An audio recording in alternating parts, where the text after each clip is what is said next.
में आप लोगों के लिए अति महत्वपूर्ण विषय लेकर उपस्थित हूँ। किसी भी कुंडली में लग्न का स्वामी अर्थात प्रथम भाव का स्वामी व्यक्ति के जीवन के विषय में सब कुछ बताता है। कुंडली देखने के लिए सबसे पहले लग्न का विचार करना चाहिए। लग्न में जो राशि स्थित होती है उसका स्वामी लग्नेश कहलाता है। लग्नेश के बनने से कुंडली अच्छी और लग्नेश के खराब होने से कुंडली का फल खराब हो जाता है। लग्न हमारे जीवन में आने वाली समस्त प्रकार की समस्याओं को बताता है और जीवन में जो भी हमें प्राप्त होता है, जीवन हमारा सुखमय है या जीवन हमारा संघर्षमय है, इन सब के लिए लग्न का ही विचार किया जाता है। लग्नेश यदि अच्छी स्थिति में है तो हम कह सकते हैं कि व्यक्ति का जीवन खुशहाल रहेगा। अगर लग्नेश खराब स्थिति में है तो हम कह सकते हैं कि व्यक्ति शारीरिक रूप से, मानसिक रूप से, आर्थिक रूप से परेशान रहेगा। लग्नेश जिस भाव में बैठता है उस भाव के फल को अच्छा करता है, परंतु जब कभी लग्नेश छठे, आठवें या 12वें भाव में, छठे भाव, 8वें भाव या 12वें भाव में जाता है तो यह स्थिति हमारे जीवन के लिए अच्छी नहीं मानी गई है। आज मैं आपको लग्न के स्वामी का द्वादश भाव में क्या फल है इसको बताने के लिए उपस्थित हूँ। यदि किसी व्यक्ति की कुंडली में लग्नेश लग्न में ही स्थित है तो वो शारीरिक रूप से सुंदर, स्वस्थ, निरोगी, सभी प्रकार के सुखों को भोगने वाला होता है। लग्नेश के स्वभाव के अनुसार व्यक्ति का स्वभाव होता है। उदाहरणार्थ यदि कोई व्यक्ति सिंह लग्न का है तो ऐसे व्यक्ति के अंदर सिंह के समान उत्तेजना, क्रोध इत्यादि की अधिकता रहेगी। तो द्वादश राशियां हैं, तो द्वादश राशियों में जिस राशि की लग्न है उस राशि के स्वामी के अनुसार व्यक्ति का स्वभाव बनता है। परंतु आज इस कार्यक्रम में केवल हम लग्नेश का द्वादश भाव में क्या फल है उसको बताने के लिए उपस्थित हूँ। लग्न यदि द्वितीय भाव में है तो ऐसा व्यक्ति को धन सुख प्राप्त होता है। ऐसा व्यक्ति धनवान होता है। धन को प्राप्त करने के लिए उसके अंदर लालसा बनी रहती है। लग्नेश यदि तीसरे भाव में है, तीसरा भाव पुरुषार्थ का भाव होता है, पराक्रम का भाव होता है। ऐसा व्यक्ति अपने बाहुबल के द्वारा सभी सुखों को प्राप्त करने वाला होता है।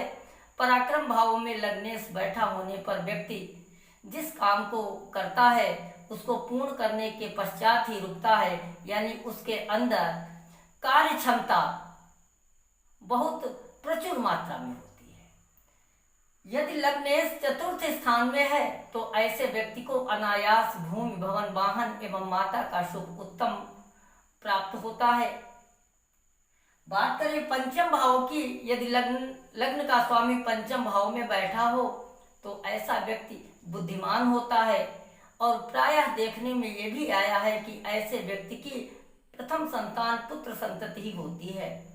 यदि लग्नेश छठे भाव में बैठा हो तो ऐसा व्यक्ति का जीवन बहुत ही संघर्षपूर्ण हो जाता है। छठा भाव रोग और रिपु, ऋण इत्यादि से जुड़ा हुआ है। ऐसा व्यक्ति अपने जीवन में अनायास ही अपने कर्मों द्वारा अपने शत्रुओं को बढ़ाने का कार्य करता है।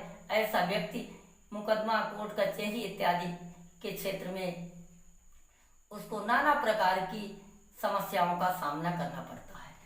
बात करें सप्तम स्थान की, अगर लग्नेश सप्तम स्थान में हो तो ऐसे व्यक्ति के जीवन में स्त्री का सुख अच्छा रहता है। स्त्री से उसके संबंध अच्छे रहते हैं। स्त्री का सुख उसको लंबे समय तक प्राप्त होता रहता है। और जो सबसे महत्वपूर्ण बात यह है कि लग्नेश यदि सप्तम स्थान में हो तो वैवाहिक जीवन सुखमय होता है। बात करें अष्टम भाव की, तो अष्टम भाव आयु का स्थान है।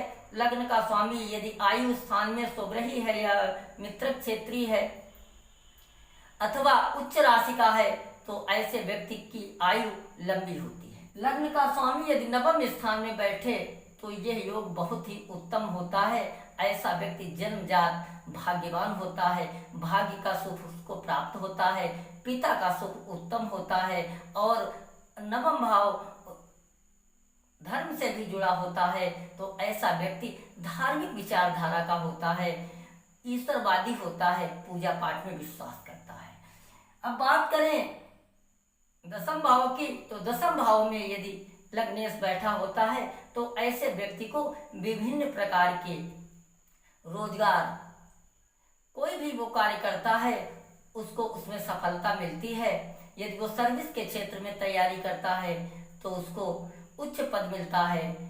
बात करें एकादश भाव की, तो एकादश भाव लाभ स्थान होता है। यदि लग्नेश एकादश भाव में बैठा हो तो ऐसा व्यक्ति धनवान होता है, उसको नाना प्रकार के व्यापार, सर्विस इत्यादि से धन की प्राप्ति होती है और उसका स्वास्थ्य अच्छा रहता है, शारीरिक सुख उत्तम रहता है। बात करें द्वादश भाव की, तो द्वादश भाव में यदि लग्न का स्वामी है तो व्यक्ति का जो उत्तरार्ध जीवन होता है वो थोड़ा सा कष्टमय होता है। उसको नाना प्रकार की समस्याएं लगी रहती हैं, शारीरिक रूप से वो अंत में समय में कमजोर हो जाता है और स्वास्थ्य उसका खराब रहता है। तो आज के कार्यक्रम में मैंने द्वादश भाव में लग्नेश के फल को बताया है।